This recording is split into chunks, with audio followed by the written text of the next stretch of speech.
Welcome to Holistic Health for Happy Kids, the podcast where we dive into the root causes of children's health challenges and explore natural solutions to help little ones thrive.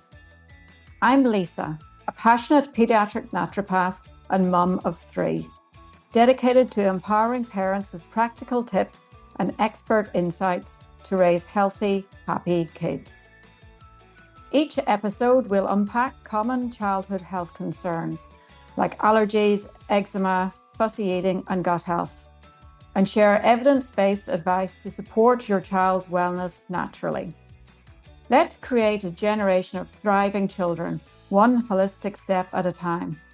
Thank you for joining me on this journey.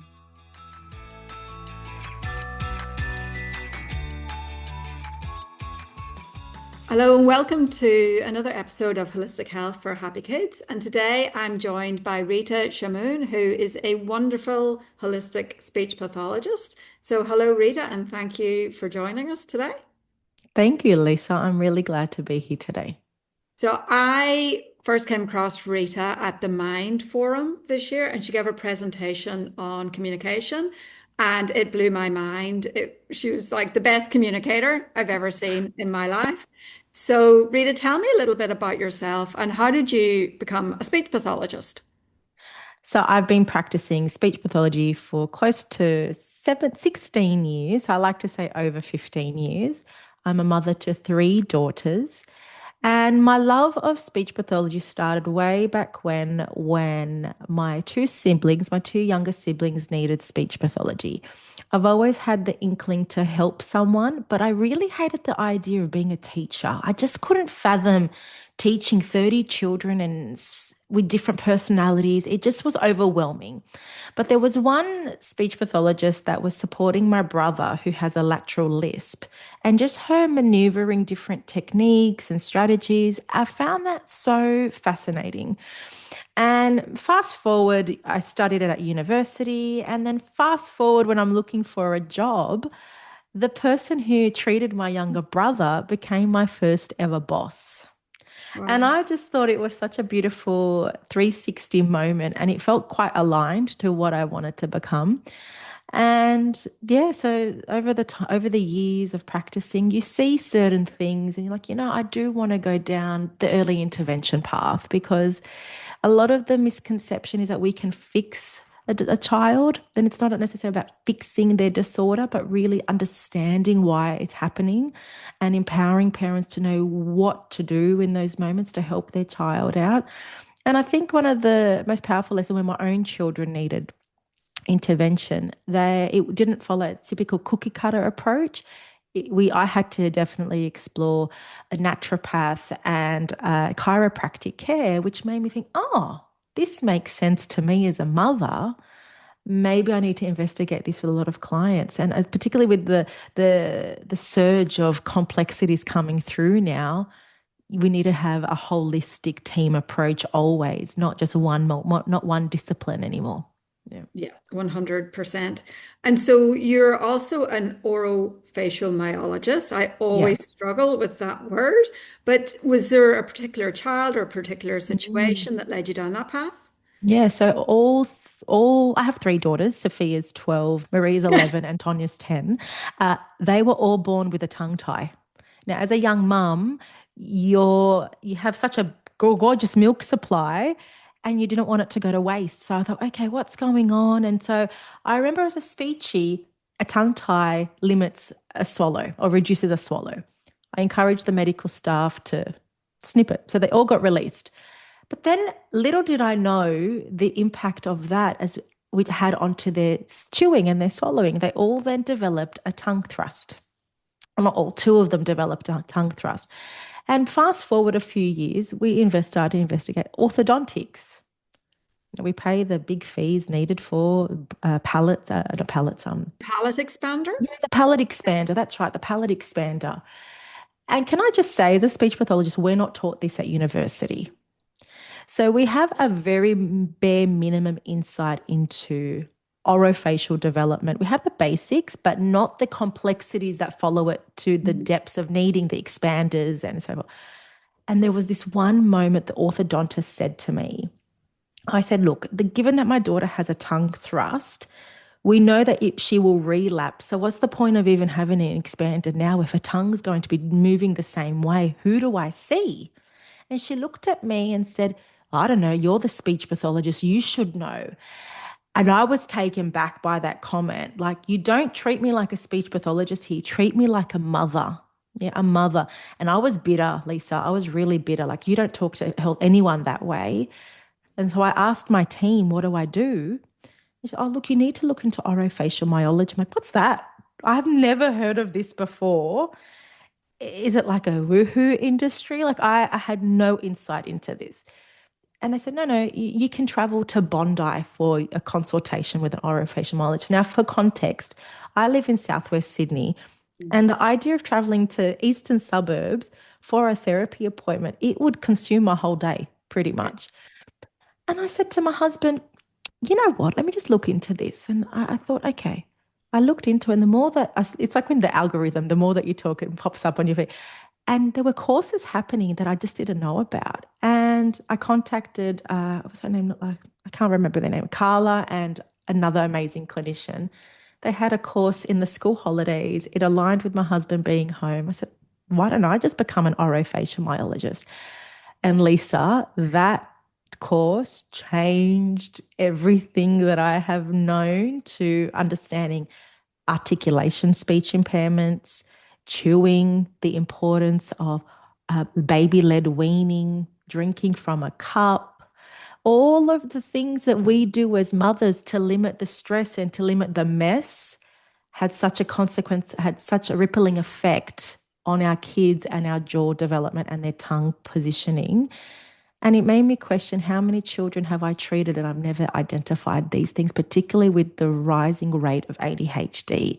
Tongue posture, nasal breathing is so important, but it's been masked completely. So that was such a major life lesson for me, and really pivoted the way I changed treating lots of young kids, particularly early on. And if it wasn't for my own daughter's mishap, I would still be the old Yeah. speecher that I was. Yeah. I think a lot of people will be really surprised to know that the standard speech pathology training does not cover all that mouth Yeah. anatomy stuff. It's mind-blowing, isn't it? It is. Let's rewind at least. I've been practicing 15, so over 20 years. So the insight into orofacial myology is quite, I would say, new. Yes, we did learn anatomy. Yes, we did know development, but I don't think we knew. I don't think we were taught about the feeding implications. We're taught around the swallowing disorders, especially Yeah. if a child's aspirating or choking. But I don't recall even being trained in if a child's sucking from a yogurt pouch, the impact of that, or if a child's drinking from a sippy cup, what's the impact of that? Even the bottle, how much can a bottle impact a child? Yes, we were taught dummies, but I don't recall learning the impact of being a mouth breather, Mm. the impact of breathing through your nose and what that has for learning. Like I don't ever recall that. And the reason why I stress this now on this conversation, when you're a speech pathologist, doesn't mean you are fully trained once you've graduated.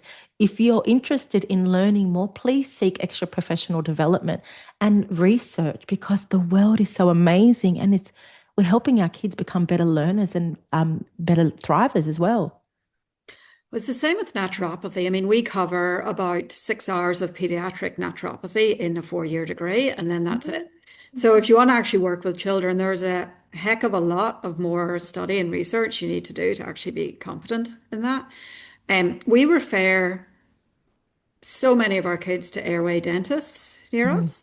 And we even trained one of our team to become orofacial mm, myologist. Because her background is dentistry. So mm. you're a completely different skill set to yours, or coming at it from a completely different angle to yours. Because yeah, So true. I think the reason why I got so interested in that is because I would look at kids and I would sort of say to the parents, so, what are you doing about the mouth Yeah. open or Yeah. the chin sitting back? Like, what are you doing about that? And they'd be like, what do you mean? Nobody has mentioned this. The speech pathologist, the pediatrician, nobody has Mm, mentioned it. Like, what are you talking about? So I was like, wow. And so getting back to tongue ties, How did you know that your daughter's tongue ties were, impactful enough that they needed to be released? Or do you just think all tongue ties need to be released? It's funny, so Sophia's 12, I saw it. I instantly saw it. And in my mind, I knew it's funny how the research changes over the time, right? So 12 years ago, Sophia had a tongue tie. I just thought, release it. Don't question it. She's young. Release it. I don't want to experience, or I don't want her to experience the impact of the unknown, right?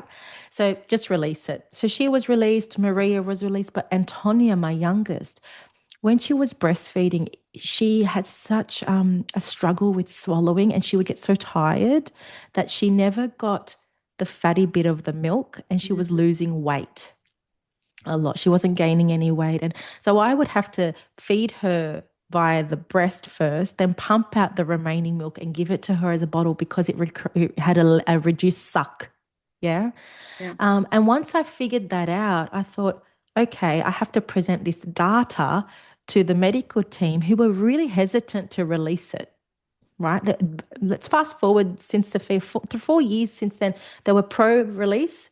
Antonia's time, they were against it. So look, she's at the stage she's losing weight, she's not gaining weight, and this is really a red flag for me. Please, can we get it released? Otherwise, I will contact an external private dentist to do it for me. And I really love that I advocated for her, but many parents wouldn't advocate for their child because they don't have that awareness. And I think it's such a privilege that I do. But many parents would go down the rabbit hole of choosing probably just bottle feeding when they didn't use the breast, which is really heartbreaking to hear. So that was a turning point for me when Antonia needed it the most. Like, she wasn't gaining any weight. She was losing weight. Yeah. I think, we all learn, like when we're mothers for the first time, we know nothing. Even if we have a background in some sort of health, we don't know really anything about being a mother.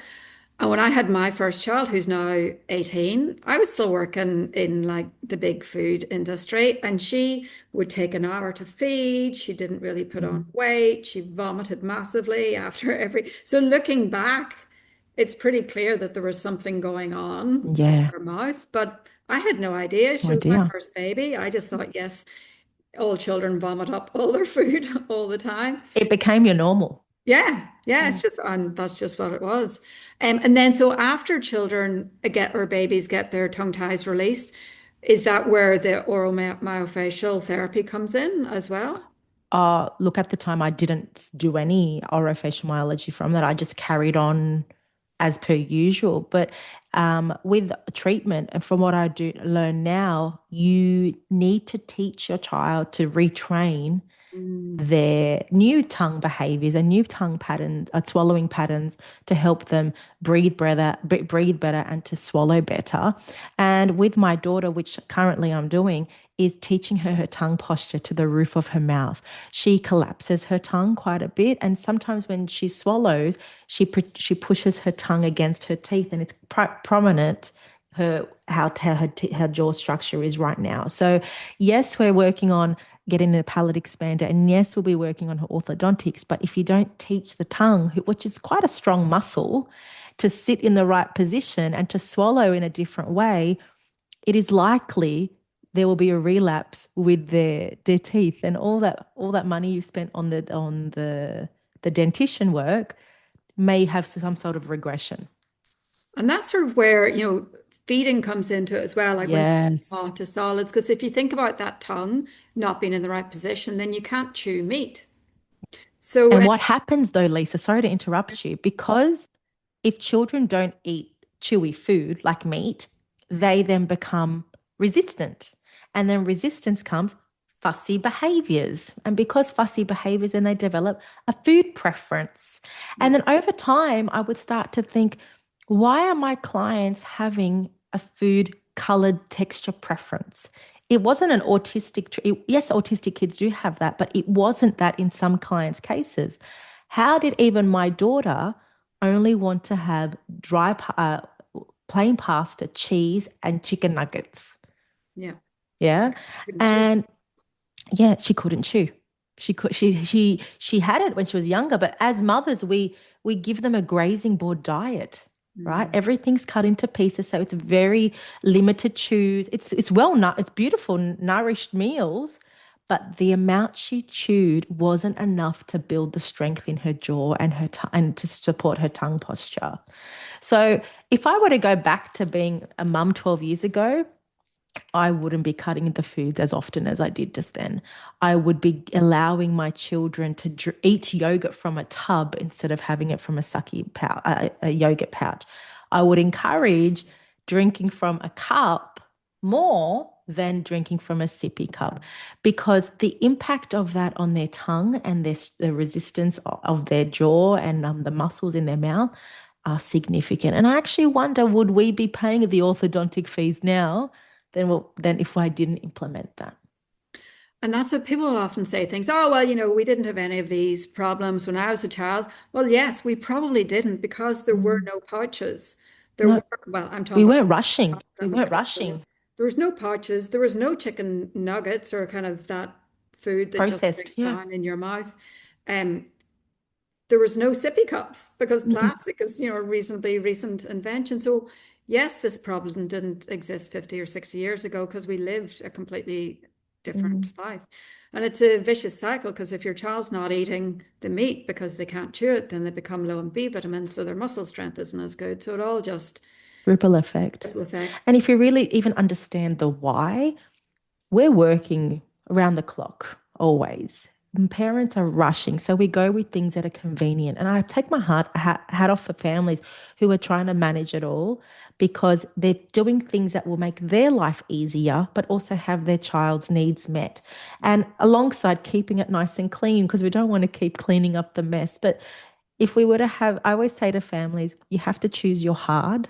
Choose Yes. your hard now. And if that means having a messy dining table because your child was actually exploring and learning, the impact of that 5 minutes of mess has Yeah. such a positive impact on 5 years down the track. And if we could just help families understand that, I hope in my heart we can reduce the prevalence of airway health problem with kids later on. And hot tip, get a dog because Oh, dog yeah. hoovers up all that food underneath the table. Yes, Just they the leave their chocolate. hair at the same time. Yeah, no chocolate or avocado, but our floor is so much cleaner than it was 5 years ago when we didn't have a dog. Who needs a robot vacuum when you I have know. Pedro the dog? Well, we had a robot vacuum cleaner and a dog, and it sucked up the poo and then sprayed it all over the floor. So don't have both. Choose your, Choose your hard, the dog yeah, or the robot exactly. vacuum. Yeah. And I see it as my role as a mother. A lot of that is about feeding my kids. Like I see that Yes, as a massive part of what I committed to. Slow cookers, they're mm, life-changing. I they had beef are. stroganoff on for this evening. I think we did pulled pork yesterday. So, Mm, you just have to find ways that work with your lifestyle so you can do all the things and just get an easy dinner on the table yeah, today. yeah. Um, and I think with chewing, a lot of people think that their child became fussy when they turned 2 or 3, but I No. think it's because parents go from giving them baby food and cutting everything up and then transitioning to the adult foods and the child can't make the Or leap. even the parent feeding the Yeah, child a lot. And I understand the why parents feed their child, because it's easier, or having the TV on. It's like they have this assumption that feeding takes priority over learning to chew. Like in their goal right now, as long as the child's fed, they can then go to sleep. But by you feeding your child at 3, what adult are you creating in that moment? And I say to parents all the time, just because your child's 2, you are creating an adult here too. Like, what behaviors are you encouraging them to learn that will be much harder for them to resolve as they get older? yeah. Your son or your partner, your child is going to be a limited eater when he goes on a date as an adult. He doesn't want to have chicken or steak. His partner's going to have to feed him. Feed him, or even accommodate meals for her husband or partner. I mean, you talk about being fed at 2 or 3. I see children who are 9 or 10 who Oh are my being gosh. fed for Or no good even reason. mothers that run around and putting the food in Yeah. the mouth. Yeah, that really bothers me seeing Yeah. that. Yeah. And so you mentioned baby-led weaning Mm. earlier. What's your, where have you kind of netted out with baby-led weaning versus spoon? Like I am pro baby-led weaning. Obviously all with supervision. And I like to call orofacial myology as F45, you know, the training, Yeah. Yeah. F45 for the mouth. The more squats you do, your tush is going to rise. But the more chews you do or the appropriate chewing, what happens? You build the resistance. And the more a child can hand lead an item of food to the mouth, you're teaching them how to manipulate their tongue and to maneuver their tongue in ways that will strengthen them much more than you putting a piece of toast in their mouth or a spoon in their mouth. All with close supervision. I love a good drumstick. I love a good lamb cutlet because that is such a great way to build resistance. And even having boiled potato, cutting it into a wedge. Again, anything that can encourage a child to put the food close to their mouth. I love that because also there's the sensory element too. If they Yeah. explore, they can feel and taste and feel the texture, which is another way you're actually sparking that developmental milestone as well. So, without you knowing, baby-led weaning isn't just about being fed; it's about building two different developmental milestones. And if you're really clever, you can communicate about the different colors and different types of food. You're also then supporting their language development as well. Yeah. Yeah. And I mean, we talked about, busy lifestyles and everything, but actually, my busy lifestyle actually forced me to feed my kids more grown up than most Yeah, parents. yeah, yeah. I was going back to work when they were like 10 and a half months old. So they had to be eating the Mm, exact same dinner as the rest of the family by sort of 11 months because I yeah, couldn't I do agree. things. I So yeah, agree.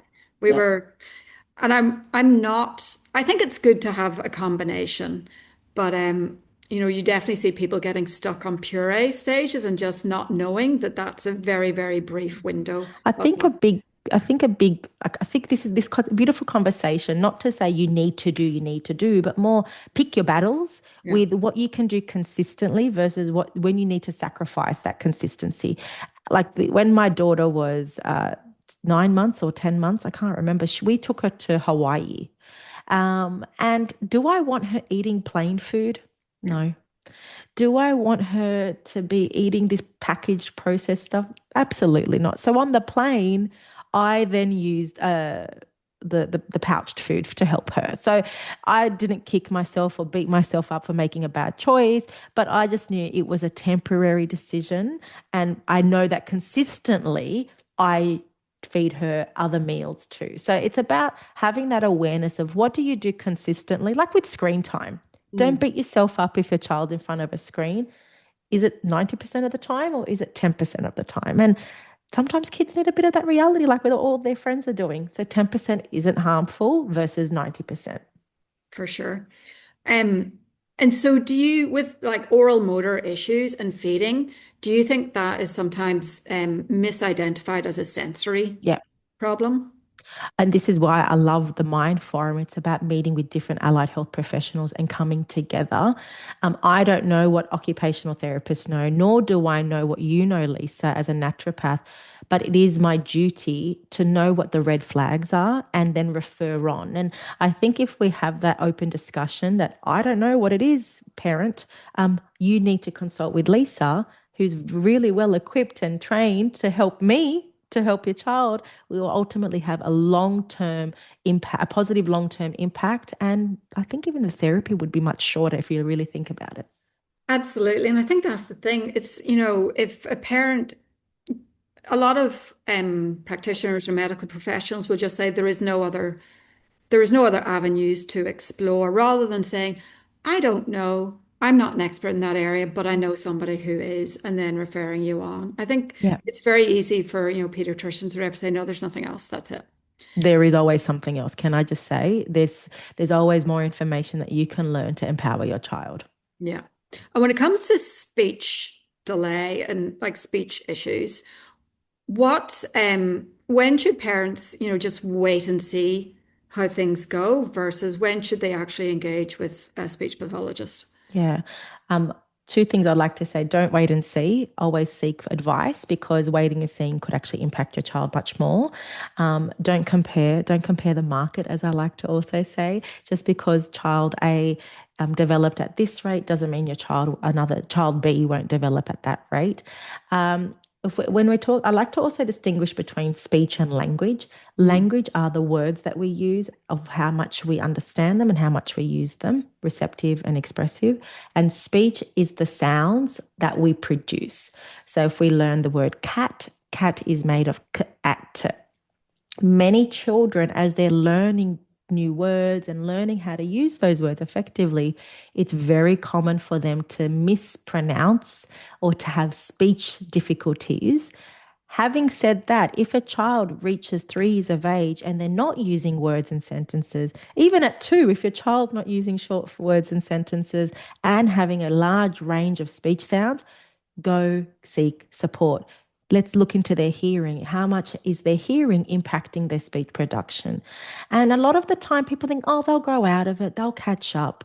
But do you know how much 6 months can do for a child? Do you know if we just had 6 months of lots of stimulation and interactions, what that can do to a child, and how much you've actually prevented a long-term communication disorder by starting early. Early intervention is the key with a lot of practitioners.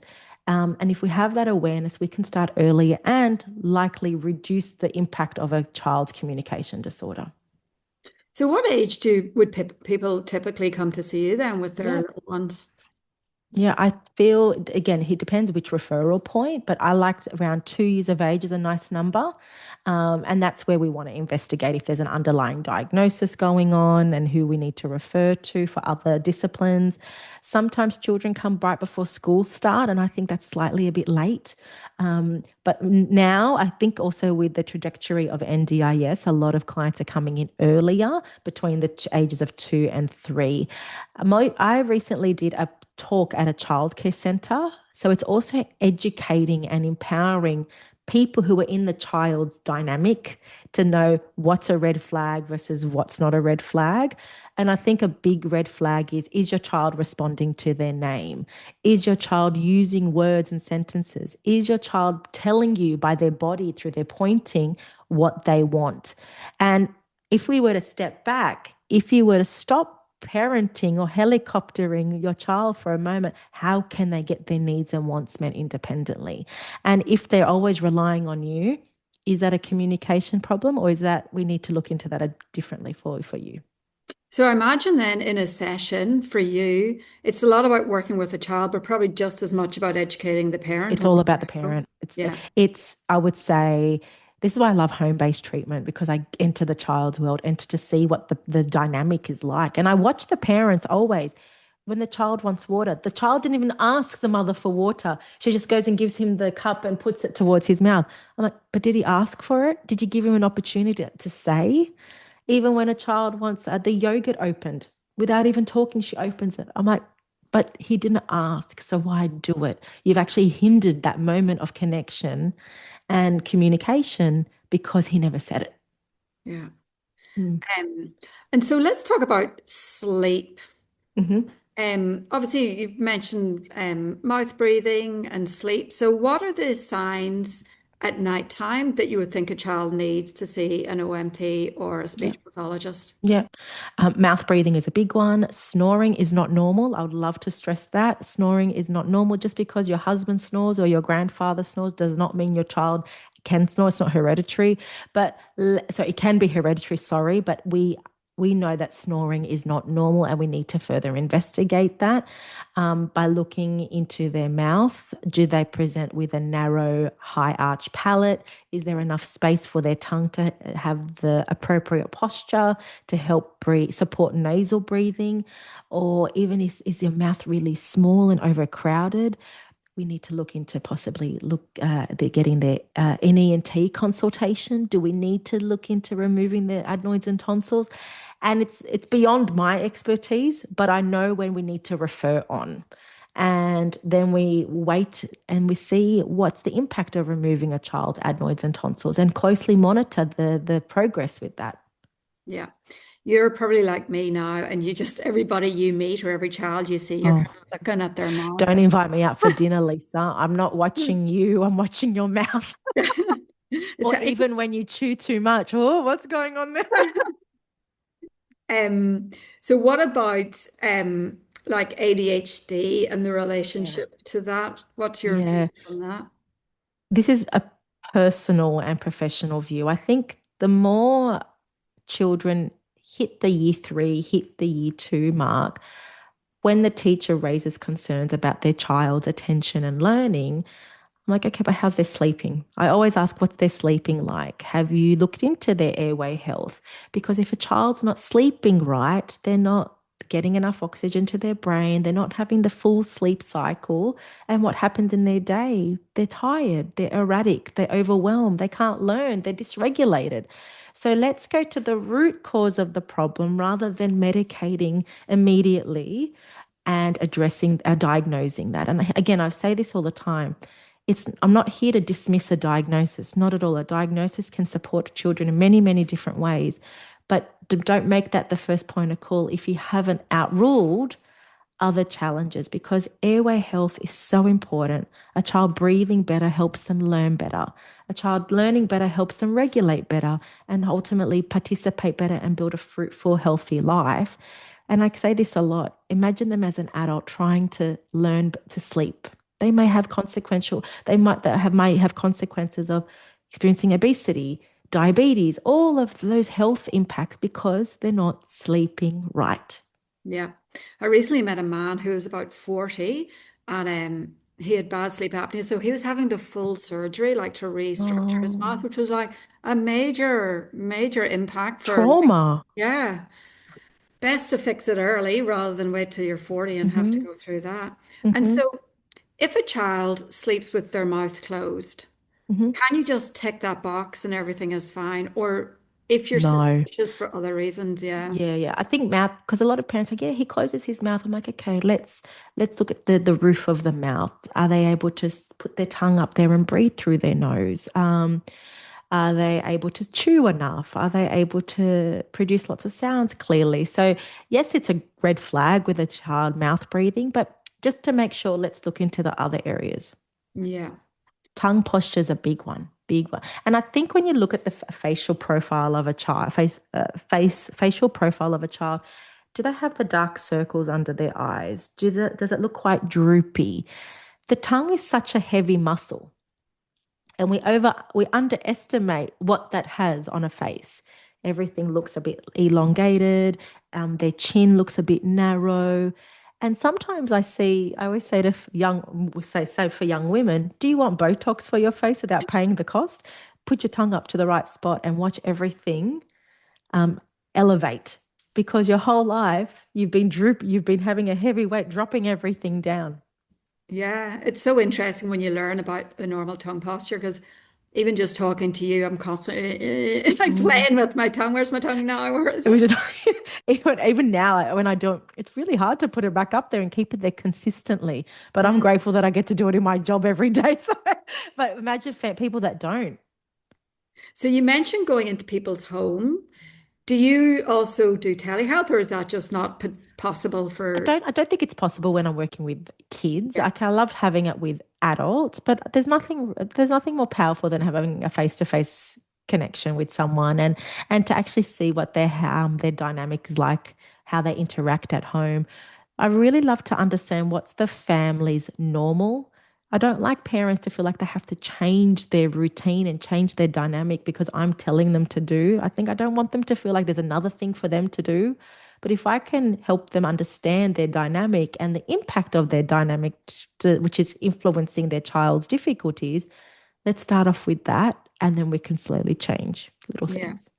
So do you have a clinic as well, or is it No, all? I'm just a mobile therapist. Yeah. Yeah, yeah, I agree. That is great. When we do feeding therapy, we go into people's homes Mhm. because you see, do they even have a dining table? Hmm. 'Cause maybe the first thing is a trip to IKEA to get a $99 Yeah. dining table And where's time. the TV? Is it because a Yeah. lot of the houses are open plan night right now, Mm. right? There's not, back in the day, there were closed off kitchens and closed off living room. Now, open plan dining, everyone's eating and interacting, but the TV's on the whole time. So Yeah. then are we actually embracing the feeding experience, or are we just eating to distract ourselves as we're watching TV or even on our phone? Yeah. People used to always be blown away when they'd come into my home and the TV was off. Yeah. I didn't realize that so many families, they got up in the morning On and they all turn the on the time. TV and then it's Mm. on for the day. Our TV might not go on for, 23 and a half hours and then it'll be on again. 6 o'clock and up from the Yeah. from the news. Yeah. Um, so if a parent is listening, what's three things that you would like them to take away about, breathing, oral function, feeding, speech? What's the top three things? You are amazing. You are an amazing advocate for your child. Never underestimate what you do for your child. And as a mum to another mum, we're always learning. We're always learning to be better and to support our kids to be better. And I know how scary this information sounds, but this information isn't a sign that you're failing. You just didn't know.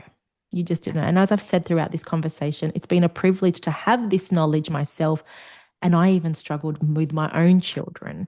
So, this is the first point, empowering you to recognize this and to take the information to become better or to learn better. Secondly, block out the noise. If you're concerned about your child, and the irony is your gut is your second brain. So if you're feeling a bit off or you're feeling a bit hesitant, listen to it. If you're concerned about your child and you feel that you've got that really icky feeling in your gut, don't dismiss it. Ask and seek the health professional advice. It is very tempting to ask ChatGPT or to ask a friend, do you think I should be worried? And sometimes people come with the intent or discuss things with the intention not to hurt your feelings, but having someone without the emotions attached and discussing your child is probably the best place to start. The other thing I'd like to stress, I had a really good point. You'd lost my mind. Your brain is the same. Yeah, icky feeling and listen to it. And early intervention is the key. I've been practicing for so many years. And one key thing is when we start early and build a beautiful relationship with the health professional, you can definitely see the progress with kids because I see you as a parent. I'm not here judging you as a parent. I'm here to give you my clinical knowledge to help you become a better parent and to help your child out too. Yeah.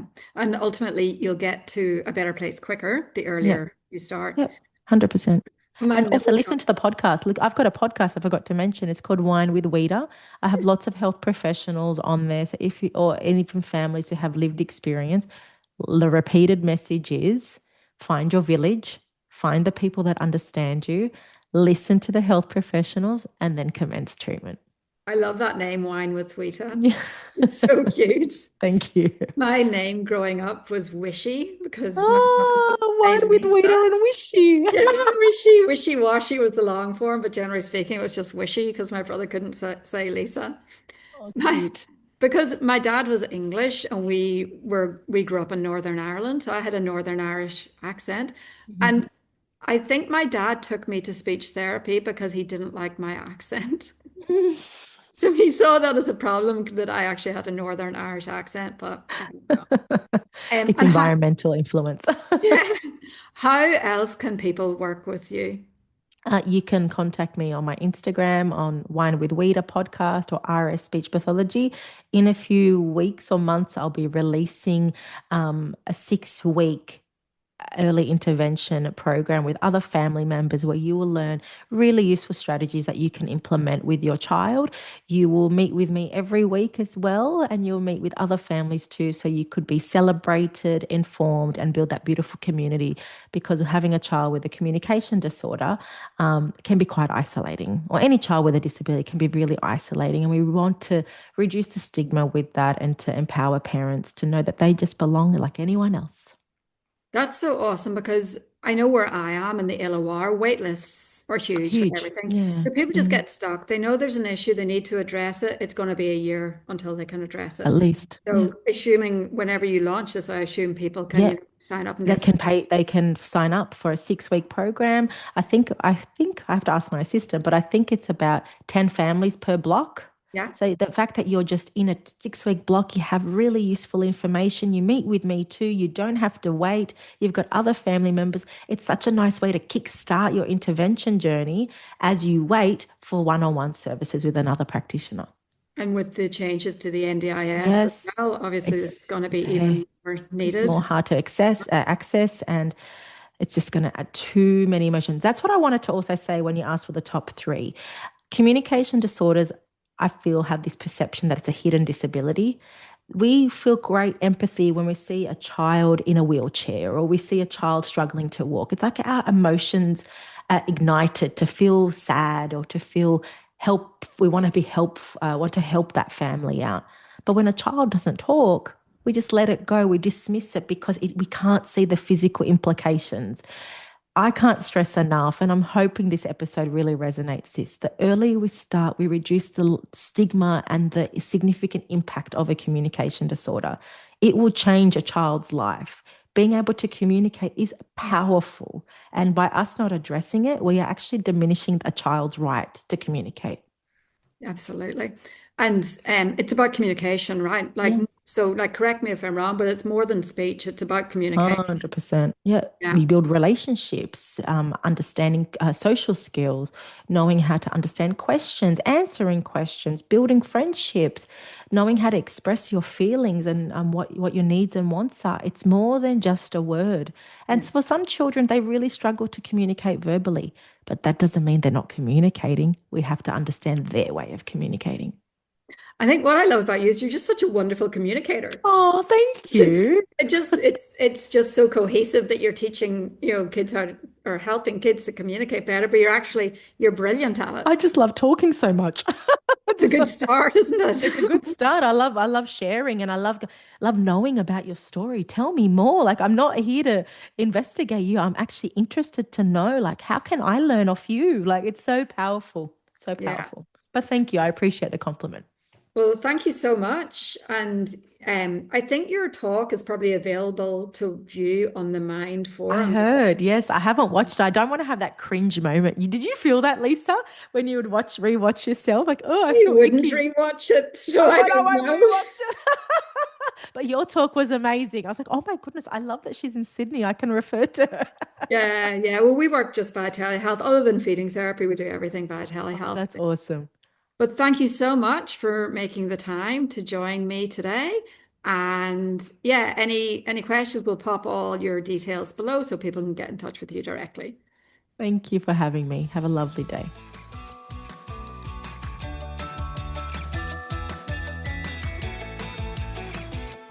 Thanks for tuning in to Holistic Health for Happy Kids. I hope you found today's episode helpful and inspiring on your journey to raise thriving, healthy little ones.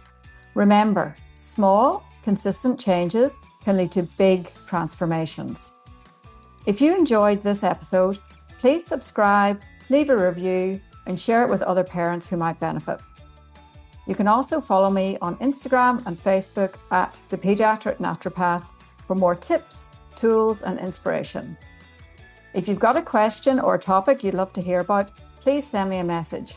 I'd love to hear from you. Until next time, take care and keep supporting your kids in the most natural, nurturing ways possible.